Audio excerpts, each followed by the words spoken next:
안녕하세요, 김댁입니다. 오늘은 갤럭시 S20 울트라와 아이폰 11 프로의 후면 카메라 성능을 항목별 결과물과 함께 간단히 살펴보겠습니다.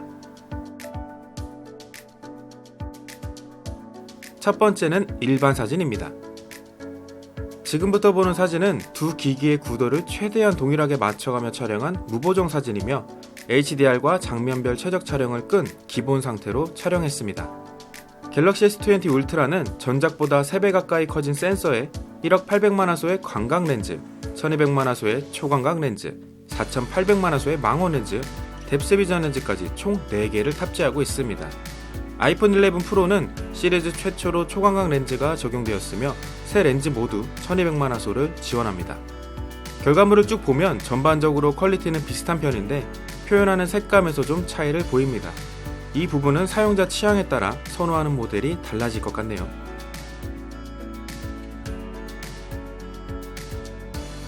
일반 촬영에서 큰 차이를 보이는 부분이 있다면 어두울 때 발생하는 아이폰의 고스트 현상입니다. 특별히 이번 갤럭시 S20 울트라는 광각 렌즈에서 1억 800만화소를 선택적으로 사용할 수 있는데 기본 상태인 1200만화소로 촬영한 결과물과 비교해봤을 때 큰 차이가 없어 보이지만 확대해보면 확실한 차이를 볼 수 있습니다. 고해상도 사진인 만큼 용량도 5배 이상 커지기 때문에 대형 인화를 하는 경우나 기타 필요시 한 번씩 활용하면 좋을 것 같습니다.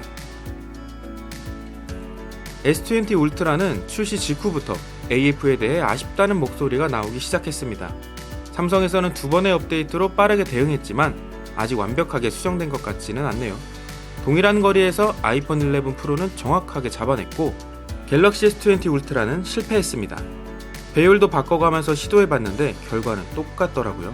빠른 업데이트로 수정해줬으면 좋겠습니다. AF 속도가 느린 건 참을 수 있지만 아예 못 잡는 상황은 넘어가기가 어렵네요.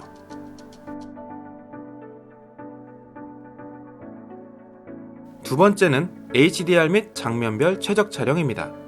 먼저 갤럭시는 자동 HDR과 장면별 최적 촬영을 활성화시켰고 아이폰은 AI 기능이 없어 자동 HDR만 활성화시켰습니다.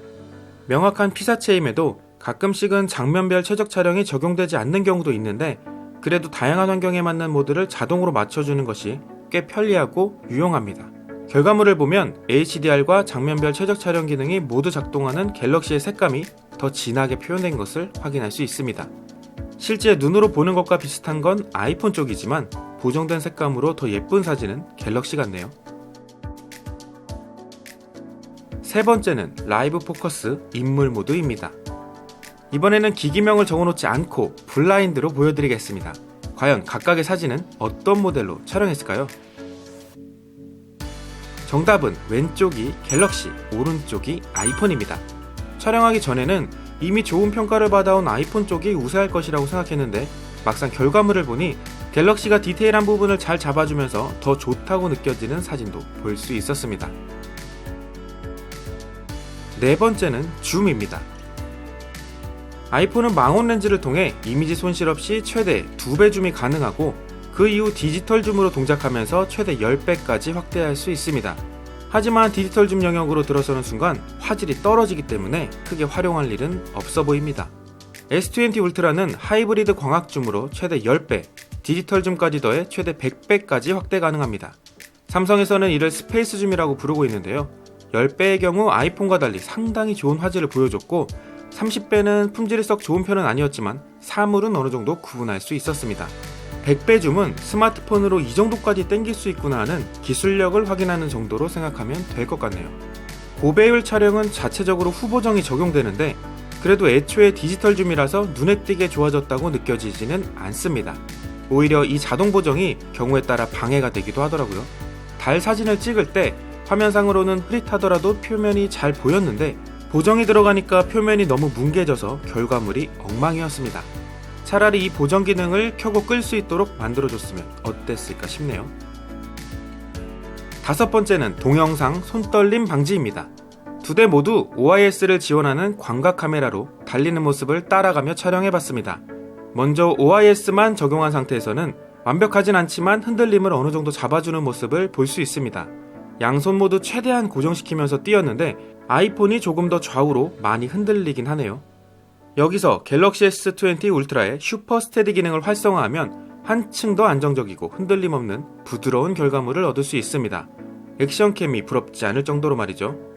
단, 이 슈퍼 스테디 기능은 FHD 해상도에서만 작동합니다. 여섯 번째는 동영상 촬영입니다.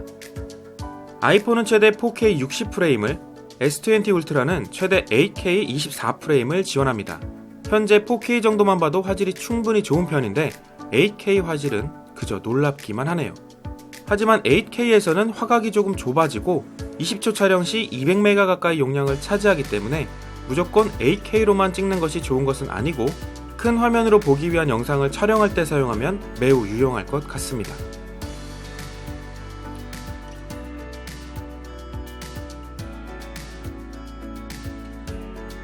마지막은 야간 모드입니다. 아이폰은 야간 모드가 실시간으로 반영되어 어떻게 촬영될지 미리 볼 수 있는데 초광각 화각에서는 야간 모드 사용이 불가능합니다.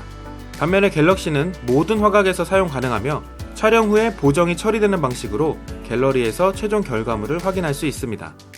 둘 다 어두운 부분을 환하게 밝혀주는 기능이 매우 탁월한데 갤럭시에서는 조금 더 과하게 밝혀줘서 살짝 인위적인 느낌이 드네요.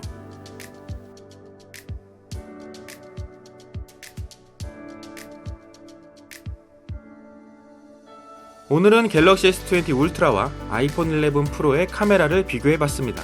S20 울트라는 1억 800만 화소 카메라와 스페이스 줌의 기술력이 인상적이었고 자연스러워진 라이브 포커스 기능도 마음에 들었습니다.